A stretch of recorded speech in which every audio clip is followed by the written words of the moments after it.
Alors voilà, donc on va faire un cours sur la fête de Shavuot. Alors il y a beaucoup d'éléments.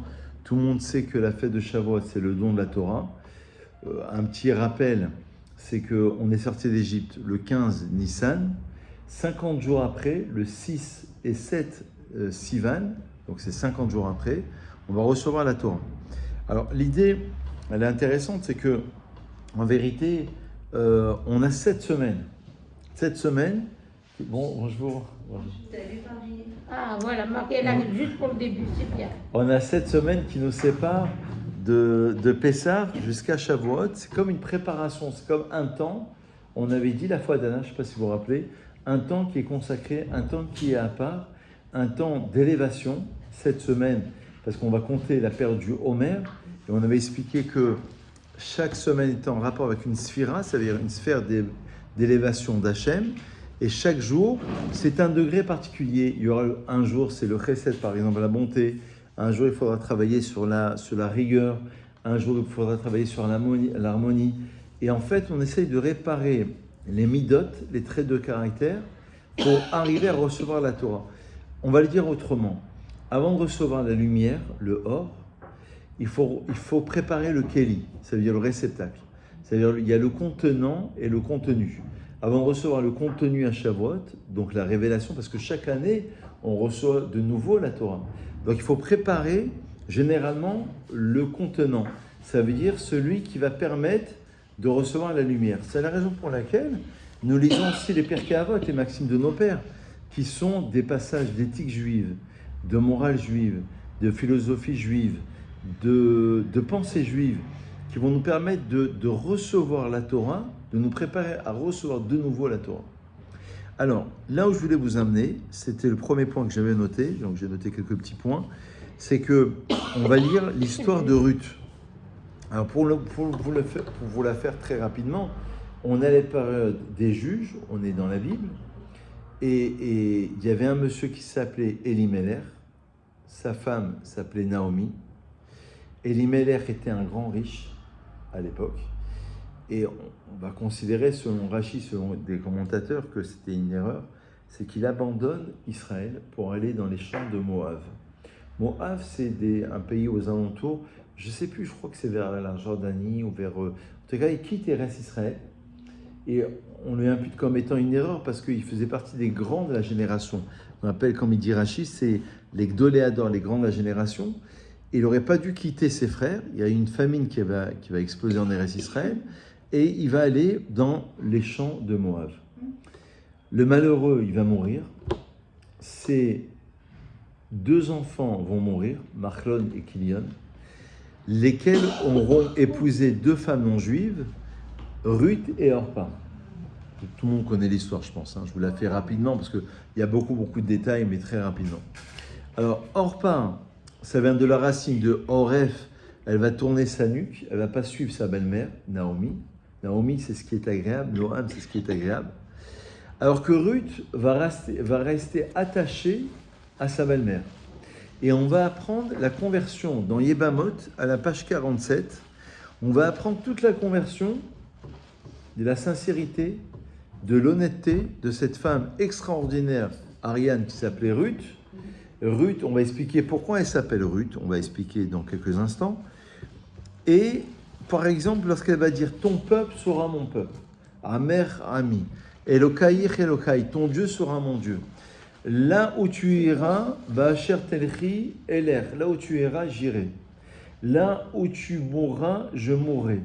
Et la Gemara dans Yebamot et la page 47, le Talmud, va nous expliquer que c'est tout le processus d'une conversion. Là où tu iras, j'irai, c'est le troum du Shabbat. Vous savez qu'il y a une limitation pour le Shabbat. On ne peut pas dépasser 2000 amot, à peu près 1 km, à l'extrémité de la ville, pour ne pas partir dans des excursions trop lointaines. Et... Sauf si y a un héros. Ton peuple sera mon peuple, c'est l'appartenance à un peuple. Dimension collective, nationaliste. Ton Dieu sera mon Dieu, c'est rentrer dans la religion spirituelle. Et là où tu mourras, je mourrai, c'est l'enterrement. Ça veut dire que dans ces quelques mots, ces quelques phrases, ces quelques mots qui ont été employés par Ruth, on apprend la conversion. Donc elle avait plus d'intérêt puisque son mari est mort. Elle va suivre sa belle-mère. Elle aurait pu quitter, comme Orpa, sa belle-sœur, elle aurait pu quitter sa belle-mère. Elle décide, coûte que coûte, de rester attachée, d'aller et de résumer toute la vie. Le peuple, la divinité, l'enterrement en tant que juive, pratique du Shabbat symbolisée par le fait d'aller, de marcher, de savoir jusqu'où on peut marcher pendant le Shabbat. Donc, on apprend de cette femme une grande, grande sincérité. Or, l'histoire ne s'arrête pas là, c'est qu'elle va se marier avec Boaz, qui était un grand riche à la fin du livre de Ruth, qui est composé de 4 chapitres. Et de cette union, et d'ailleurs, d'après le Talmud, il y aura une seule union, parce qu'il va mourir, il était très très âgé, Boaz, d'après le Talmud, et va naître Roved, lequel va donner naissance à Ishaï, et lequel va donner naissance au roi David. Donc le roi David, qui construit, qui fait les guerres d'Israël, qui va être le grand guerrier, qui va composer les Téhélim, il est issu de son arrière-grand-mère, donc son aïeul, qui est une femme extraordinaire, la femme de Ruth, et Ruth en personne qui va vouloir appartenir à ce peuple. Et bien sûr, vous en avez parlé à l'instant, le temple du roi Salomon, qui est le fils du roi David, Shlomo Améler, le roi Salomon, lequel va construire le temple. Et le Mashiach, pour le clos de l'histoire, c'est le Messie, qui est descendant de Salomon, qui est descendant du roi David, qui est descendant de Ruth, et qui est descendant de Moab. Or, une question s'est posée, alors là je vous fais un peu de technique, à l'époque du roi David, on ne savait pas s'il était juif, le roi David. Parce qu'on a dit, mais attends, mais d'où il vient, son arrière-grand-mère? Elle vient de Moab. Mais les gens de Moab, on ne peut pas les accepter dans la conversion. Vous savez qu'il y a des peuples, alors aujourd'hui tous les peuples se sont mélangés, donc on accepte tout le monde si on remplit toutes les conditions. Mais à l'époque, il y avait certains peuples dont on refusait. Pourquoi? Parce que quand on est sorti d'Égypte, ils ne nous ont pas accueillis, avec de l'eau et avec du pain. Et donc il y a certains peuples, plus que ça, c'est qu'à l'origine de l'origine, les filles de Lot qui était le neveu d'Abraham dans la Genèse, elles vont partir avec le père, parce que vous savez que la ville de Sodome a été détruite, parce qu'il y avait la perversion, la débauche, et les filles pensaient que le monde avait été dévasté, il n'y avait pas Internet à l'époque, il n'y avait pas BFM à l'époque, donc toutes les chaînes d'infos, pensaient que le monde avait été dévasté, donc elles sont parties avec leur père. De cette union incestueuse, n'est-ce pas, vont naître Ammon et Moab. Et Moab, ça veut dire Méhav. Av, c'est le père. C'est-à-dire cet enfant, c'est un peu osé comme prénom donné à son fils, de savoir qu'il est venu du père quand même. C'est pas rien. Donc, c'est eux qui vont refuser l'accès et l'accueil des enfants d'Israël lorsqu'ils vont sortir d'Égypte. Donc on va dire non, on ne peut pas les accepter dans la conversion. Mais les rabbins vont faire une petite déduction en disant que ceux qui partent en guerre, ce sont les hommes et pas les femmes à l'époque. Donc c'est que les hommes dont on va refuser la conversion et pas les femmes. Donc Ruth, la conclusion, avait le droit de se convertir. Mais la grande question du Maharal de Prague, c'est de savoir, mais pourquoi aller chercher Ribono Shel Olam? Pourquoi les rabbins sont si compliqués dans leur vie? Pourquoi la Torah elle est si compliquée? Pourquoi ne pas trouver une source normale d'un juif normal qui donne naissance à un homme normal, le roi David, et le Mashiach normal, dans des bonnes prédispositions? Pourquoi aller chercher une explication que c'est que les hommes qu'on peut refuser la conversion, les femmes on a le droit parce qu'elles ne partent pas en... Et en plus, Moab, c'est le fils de Lot d'une union incestueuse. Et Ruth, elle va se convertir. Ça fait beaucoup, beaucoup de choses pour une petite tête, et on a du mal à suivre. Et donc, que Ruth a épousé en deuxième noces Boaz. Ouais. Mais j'ai lu, moi, dans les parachas récentes, là, qu'on ne doit pas épouser une veuve, on ne doit pas épouser... Pour le Kohen. Pour le Kohen. Le Kohen. Ah, c'est que le Kohen. C'est que le Kohen. Ah, Et encore, dans le Kohen, il y a deux statuts. Il y a Kohen Gadol et Kohen Simple. Oui, Kohen Gadol, il ne peut pas épouser une veuve, mais le Kohen Simple, il peut épouser une veuve. D'accord. Pourquoi? Parce qu'ils servaient dans le temple, il leur fallait des femmes vraiment... voilà, j'allais dire première main, il fallait que ce soit vraiment, d'accord. Bon, c'est un peu exagéré, quand même. Mais ça veut dire que le Kohen servait dans le temple, c'est-à-dire qu'il fallait vraiment, Mais ça, c'est les lois pour les Kohanim. Ce ne sont pas les lois pour le peuple. Ouais. Le peuple, non, il a droit, il a droit. Mais la question du Maharal, c'est pourquoi elle est aussi compliquée? Pourquoi la lignée de David? Pourquoi la lignée du Mashiach? Écoutez bien la réponse. Pourquoi ça provient d'un inceste qui est quand même terrible? Je veux dire, une fille qui part avec son père, pensant que le monde est dévasté. Ruth qui se convertit dans les meilleures conditions, parce qu'il n'y a pas d'intérêt, parce que c'est honnête, parce que tout ce qu'on veut, tout l'amour pour l'amour, vraiment de la religion. Et le Maharal de Prague, c'est très subtil, ce que je veux vous dire. Il va dire que quelque part, le Mashiach, il doit porter dans ses veines, dans son sang, une adaptation pour tous les peuples. C'est comme si, regardez, je fais un cours, il est écouté par des personnes non juives. Tant mieux. Tant mieux. Mon cours, il s'adresse, déjà, j'essaye de convaincre les gens de ma communauté, mais tant mieux si ça peut matcher, si ça peut aller pour les gens non juifs. Tant mieux si ça peut aller, parce qu'il y a un rôle universel. Alors, notre mission, nous, en tant que rabbins, c'est surtout pour la communauté, mais on ne peut pas enlever, on vit dans une cité, on vit dans une société, un rôle aussi universel. Le peuple juif, qui est tellement décrié aujourd'hui, il a un rôle universel. Il doit monter l'exemplarité au niveau universel. Et la Torah, c'est au niveau universel. Je vous rappelle que le Maharal, il explique que le nom de la paracha des 10 commandements, c'est Yitro. Et Yitro était un non-juif qui s'est converti, qui était Cohen Midian d'ailleurs, prêtre de Midian, qui avait exercé le beau-père de Moïse, c'est-à-dire la femme de Moïse, de Moshe, qui va se convertir, Tzipora. Et bien, quelque part, l'histoire du peuple juif, et Rabbi Akiva, la Torah orale, 2e siècle, c'est aussi descendant converti. Rabbi Meir, c'est aussi descendant converti. Onkelos, qui traduit la Torah en araméen, il est lui-même converti. Shemaria et Avtalion, qui étaient les maîtres dans la Mishnah, en l'an 0, de Hillel et de Shammai, convertis. Ben Hehe et Ben Bagbag, dans les Pirkei Avot, à la fin du 4e chapitre des Maximes de nos pères, sont aussi des convertis. Il y a une explication dans le Tosfot, dans Chagiga, à la page 9, pour savoir pourquoi on les appelait comme ça, Monsieur Hehe et Monsieur Bagbag. Parce qu'en Gematria, valeur numérique, c'est 5, et on dit qu'Abraham et Sarah, on leur a rajouté la lettre 5, le He, Aleph, Bet, Gimel, Dalet, He. Et comme Abraham et Sarah se sont convertis les premiers, en quelque sorte en monothéisme, eh ben, quand on écrit une ketouba, par exemple, pour quelqu'un qui se convertit, on dit fils d'Abraham Avinu ou fils de Sarah, parce que c'est le premier à s'être converti. Donc, He, c'est 5. Et Bag, c'est 5. Bet, Gimel, Bet, c'est 2, Gimel, c'est 5. Donc, ça veut dire comme si on disait le He de Sarah, qui lui a été rajouté. Sarah, il ne peut pas procréer, mais Sarah peut procréer. Abraham ne peut pas procréer, mais Avraham, avec la lettre He, changement de prénom. Donc, changement de mazal, donc changement d'identité, changement de destin, changement de programme. Donc, lui pourra procréer. Donc, ils sont fils. Donc, la Torah orale et la Torah de la Bible, essentiellement, c'est descendants convertis. Et le Maharal de Prague, il dit parce qu'on a un rôle universel. Parce qu'on a un rôle qui doit s'adapter à toutes les nations, toutes les religions.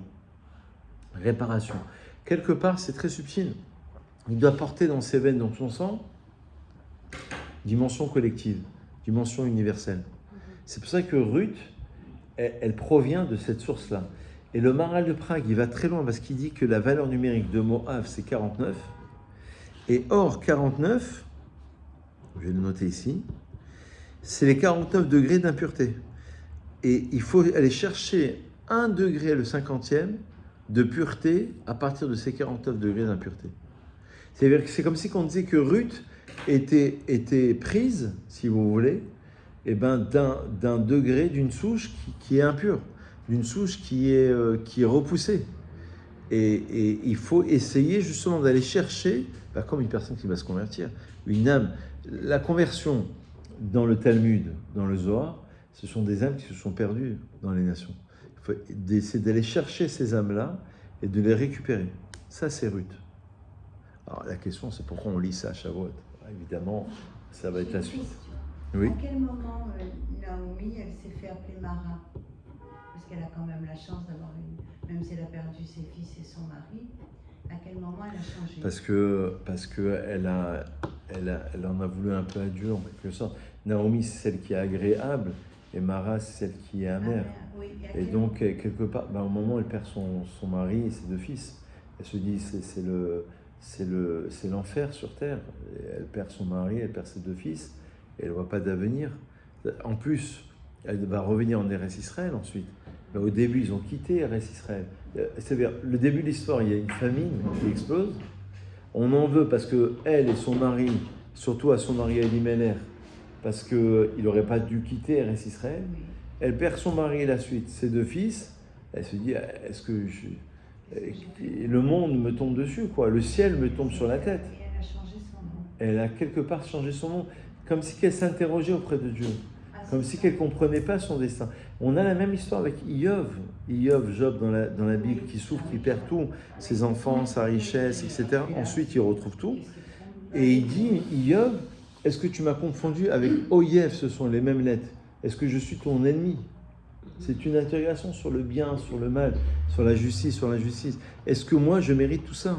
Qu'est-ce que j'ai fait au bon Dieu? Qu'est-ce qu'on a fait au bon Dieu, qu'est-ce qu'on a fait au bon Dieu, d'accord, pour mériter tout cela? Et qu'est-ce que j'ai bien pu faire? Ça interroge sur cette vie et sur les autres vies, la réincarnation, parce que parfois on a pu faire, c'est pour ça que c'est un mystère, dans une autre vie.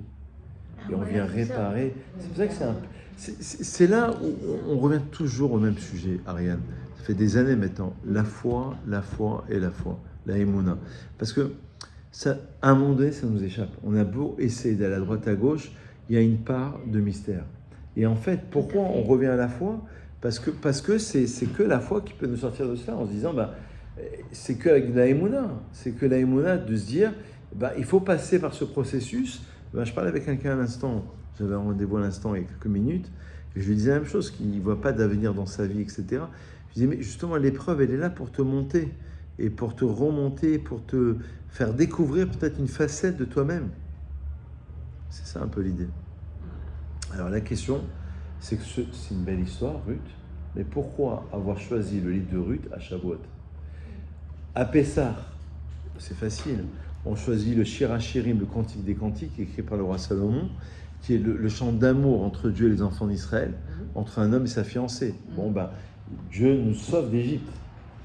À Sukkot, on avait fait un cours sur la Soukha, on lit le livre de Kohelet, l'Ecclésiaste, le côté tout est vanité, rien que vanité, parce que ce monde est éphémère. Ce monde, on est provisoire dans ce monde. C'est comme la Soukha, c'est quelque chose de provisoire. Et à Shavuot, le livre de Ruth. Alors, j'ai noté 2 ou 3 explications. Alors, soit on est comme Ruth, on reçoit de nouveau la Torah, avec la sincérité, avec la bonté de Ruth, parce que Ruth avec beaucoup de bonté, avec la sincérité, on reçoit de nouveau la Torah. Elle va rentrer dans le monde de la Torah sans aucun intérêt. Et nous, on reçoit chaque année la Torah, chaque jour, en vérité, et chaque année, en particulier le 6 et 7 Sivan, parce qu'on va recevoir de nouveau sur nous cette Torah qui est extraordinaire. Deuxième réponse éventuelle, c'est que le roi David est mort à Shavuot. Il y a 3 grands personnages, dont le Baal Shem Tov, le roi David et un 3e personnage, qui sont morts à Shavuot. Alors, on lit des Tehillim en souvenir, parce qu'ils ont été écrits principalement par le roi David, et on fait honneur à son origine, son aïeul, son arrière-grand-mère, parce que sans Ruth, il n'y aurait pas eu de David. Et la Gemara dans Brachot, à la page 7, elle nous enseigne quelque chose de fabuleux, et elle nous dit pourquoi Ruth s'appelait Ruth, et d'où le roi David a eu ce mérite de composer, parce que ce sont des mélodies, c'est comme une poésie, les psaumes. 150 psaumes par rapport à 150 circonstances particulières. Pourquoi? D'où il a eu ce mérite? Parce que son aïeul s'appelait Ruth. Et alors, le Talmud fait le rapprochement du texte en disant qu'il y a un texte dans les Tehillim qui dit « Kossi Revaya ».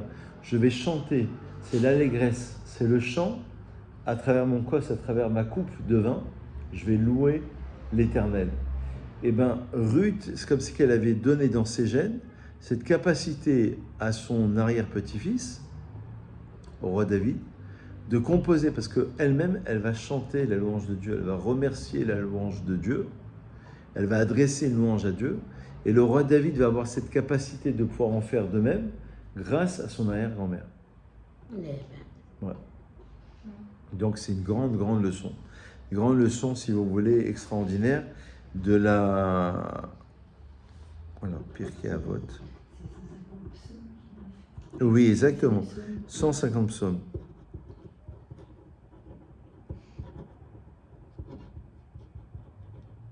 C'est magnifique ça.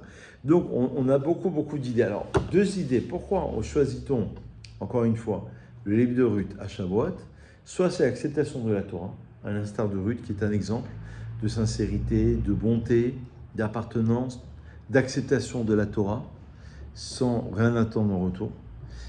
On a une deuxième réponse éventuelle, un deuxième cheminement, deuxième réflexion, c'est que le roi David meurt à Shavuot. Donc on fait l'éloge de son origine, son aïeul de Ruth, en lisant aussi des Télim. Troisième réponse possible, c'est ce que j'ai noté, c'est qu'en vérité, alors c'est un petit sens sympathique, c'est Ruth en Gimatria, valeur numérique, ça donne 606. Elle avait déjà accompli les 7 mitzvot de Bnei Noach, Noachid, et s'est rajouté les 606 mitzvot restantes. Donc c'est comme si que Ruth, elle nous montrait le chemin, elle nous montrait la voie pour aller dans une acceptation de la Torah elle-même, quoi. Vous voyez? le mot de Ruth, où j'ai pas fait attention, Oui. Est-ce qu'il signifie quelque chose, le mot Ruth? C'est l'allégresse. C'est- L'allégresse, le oui. chant et l'allégresse. Kossi Revaya. Et Revaya, c'est la même racine que Resh Vav, que Ruth.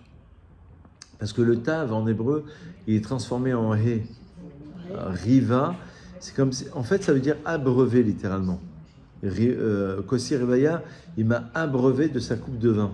Ça veut dire, c'est comme si il m'avait donné, il m'avait abreuvé, il m'avait donné à boire en fait. Resh Vav He, c'est le He, se mélange avec le Tav. Et Kossi Revaya, c'est la même racine. C'est abreuvé, littéralement. Il y a aussi une autre chose à Shavuot. Alors, on fait la veillée de Shavuot parce qu'on s'est endormi pour recevoir la Torah. On lit les 10 commandements, vendredi matin cette année, donc le premier jour de Shavuot. On lit le livre de Télim, quelques Télim.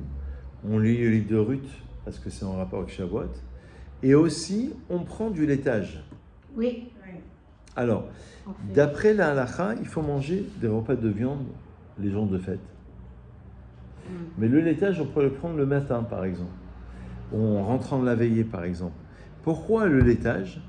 Parce que Khalav, le lait, c'est la valeur numérique de 40. Lamet, c'est 30. Chet, c'est 8. Et Bet, c'est 2. Ça donne 40 précisément. Et Khalav, le lait, ça fait allusion. C'est une petite allusion, hein, sympathique, hein, c'est pas la grande explication. On va approfondir.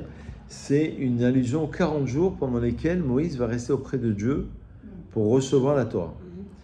Il y a une deuxième allusion, c'est qu'on dit que la Torah est comparée au lait et à la blancheur des dents, à ce qui est blanc. Parce que le blanc, c'est la pureté. La pureté, oui. Rappelez-vous, on avait cité une explication je crois que c'est du Baal Shem Tov, qui dit que la Torah, c'est comme ce texte-là, vous voyez, c'est écrit en noir. Le noir, c'est le fini. On avait dit que le blanc qui sépare entre les lettres, comme dans le Sefer Torah, c'est l'infini. Le blanc, c'est l'infini. Parce qu'à partir du blanc, dans le blanc, il y a toutes les couleurs. Il y a tout le potentiel possible de pouvoir exprimer, de pouvoir inventer, de pouvoir réfléchir, de pouvoir donner, de pouvoir réaliser. À partir du blanc, tout est possible. Et de la même manière qu'on a un commentaire à partir du noir, dans le Sefer Torah, on a un commentaire à partir du blanc. Donc le blanc, c'est aussi ça, c'est le lait. Et c'est ce qu'on doit faire aussi. Et évidemment, c'est relié aux 10 commandements, parce que dans les 10 commandements, il y a toute la Torah. Il y a 620 lettres, 613 commandements de la Torah, plus les 7 mitzvot imposés par les rabbins. Donc dans les 10 commandements, vous avez tout. Vous avez le blanc, et vous avez aussi l'ensemble des commandements. Voilà quelques idées intéressantes sur Shavuot. Alors j'ai noté une autre idée ici. Ah oui, alors une idée un peu technique. Ouais, j'allais oublier de le dire, le Homer. Ouais. Et aussi quand on représente Ruth et sa belle-mère, on la représente avec des épis de blé Oui, aussi. parce que c'est la moisson. Parce que C'était la moisson. les fêtes sont en rapport avec la saison, comme à Pessah, Shavuot et Sukkot. Et Shavuot, c'est la période de la moisson, justement. Mm. Alors, en vérité, notre idée intéressante sur Shavuot, c'est que la Torah nous demande de compter Tisperu Chamishim Yom, compter 50 jours du Homer. Chaque jour, on se prépare à recevoir la Torah. Et un autre texte dans la Torah qui dit Shiva Shavuot Tisporlar. Tu compteras 7 semaines. Or, il y a 49. Alors, on dit il faut compter 49 jours ou 50 jours. Concrètement, on compte 49 jours. Le 50e jour, on rentre dans Shavuot le jeudi soir cette année. Et on ne compte pas, on rentre dans la fête de Shavuot. Donc concrètement, on compte 49 jours. Mais pourtant, il y a un texte dans la Torah qui dit qu'il faut compter 50 jours. Et un autre texte qui dit qu'il faut compter 7 semaines, donc 49 jours. Ça rejoint les 49 de Morav de tout à l'heure avec Oui. le 1 qui dit. Oui, qui oui, vient après. vous avez raison. C'est-à-dire qu'en vérité, les 49 appartiennent à l'homme. Et le 50e, dit le Baal Shem Tov, il est donné par Dieu. Parce qu'en fait, l'homme, il peut travailler, il est dans les 7 jours. On a souvent expliqué cette explication du Maharal, du Baal Shem Tov, qui explique qu'en vérité, l'homme est dans le monde de la nature, de la création. Et donc, il est là-dedans, quoi. Mais le 50e jour, c'est le Keter. Le Keter, c'est la couronne, c'est la première sphira, celle qu'on reçoit par... C'est Dieu directement qui nous donne cette couronne. Mais à partir du moment où l'homme sait travailler. C'est comme s'il y aurait Je prends un exemple beaucoup plus simple. Dans la Torah, on dit, l'essentiel, c'est pas le résultat, c'est l'effort. D'ailleurs, je crois que c'est Ben Hehe qui nous enseigne, le fameux converti là de la Mishnah, à l'époque de la Mishnah, les Fum Sahara Agra. En fonction de l'effort, il y a la récompense. Tout dépend de l'effort. Ça veut dire que dans le monde moderne, l'essentiel, c'est le résultat. Tu as travaillé pendant 10 minutes ou 3 heures, moi, je ne veux pas savoir. L'essentiel, c'est que tu passes ton examen et que tu as le résultat. La Torah, non. L'essentiel, c'est la transformation de l'être. C'est ça, Shavuot. Ça veut dire qu'on a travaillé, c'est ça le temps qu'on a travaillé, les 49 jours, mais le résultat, c'est Dieu qui le donne.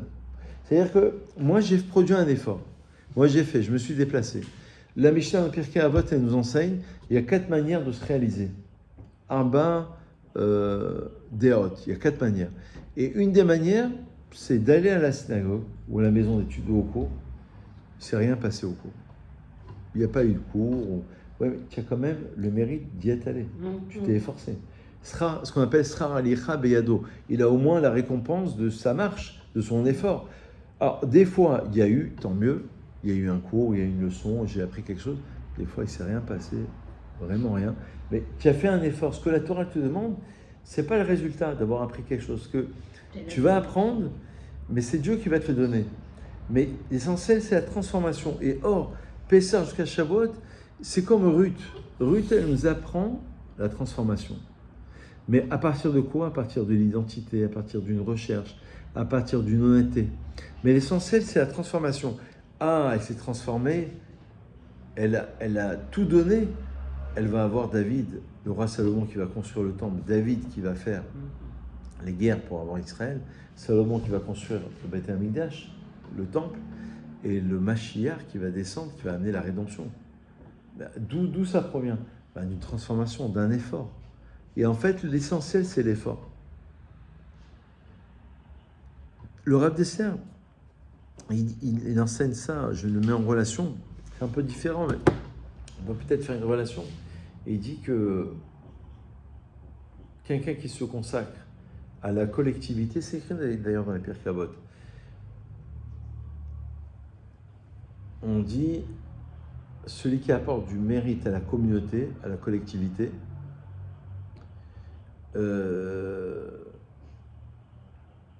Srout Arabim Taloui Bo. Le srout, le mérite de la communauté dépend de lui, comme Moshe Rabbeinu. Pourquoi? Parce que l'essentiel, c'est l'effort qu'il va produire. Alors, ça va marcher, ça va pas marcher, le résultat, c'est Hachem. L'essentiel, c'est que tu aies fait le premier pas. Tu es passé, et c'est ça ce qu'on apprend de Ruth essentiellement. C'est sur la leçon de Shavuot.